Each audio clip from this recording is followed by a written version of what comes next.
নেপালে হিন্দু ও মুসলিম সম্প্রদায়ের মধ্যে ছড়িয়ে পড়া সহিংসতায় অন্তত ৩ জনের মৃত্যুর ঘটনায় উত্তেজনা বিরাজ করছে। পরিস্থিতি নিয়ন্ত্রণে রাখতে দেশবাসীকে শান্ত ও সংযত থাকার আহ্বান জানিয়েছে নেপালের প্রধানমন্ত্রী বালেন্দ্র শাহ। বৃহস্পতিবার জাতির উদ্দেশ্যে দেওয়া ভাষণে প্রধানমন্ত্রী বলেন, শান্তি, সম্প্রীতি, ভ্রাতৃত্ব ও জাতীয় ঐক্য বজায় রাখা সবার দায়িত্ব।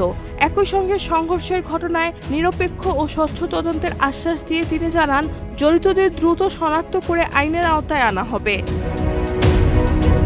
ঘটনার সূত্রপাত হয় ভারতের সীমান্তবর্তী সুনসারি জেলার একটি গ্রামে। কর্মকর্তাদের তথ্য অনুযায়ী একটি হিন্দু ধর্মীয় শোভাযাত্রায় উচ্চ শব্দে গান বাজানো ও ধর্মীয় পতাকা টানানোকে কেন্দ্র করে কিছু হিন্দু ও মুসলিমের মধ্যে বিরোধ তৈরি হয়।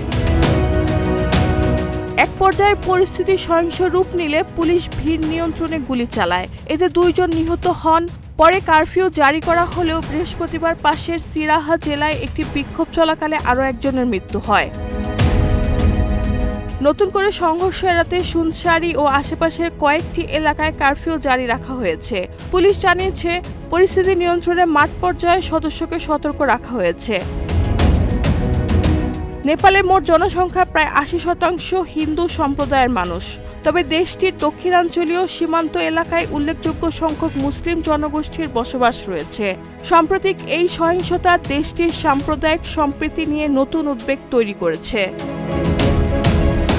রেহানা বেগম, প্রজন্ম 24।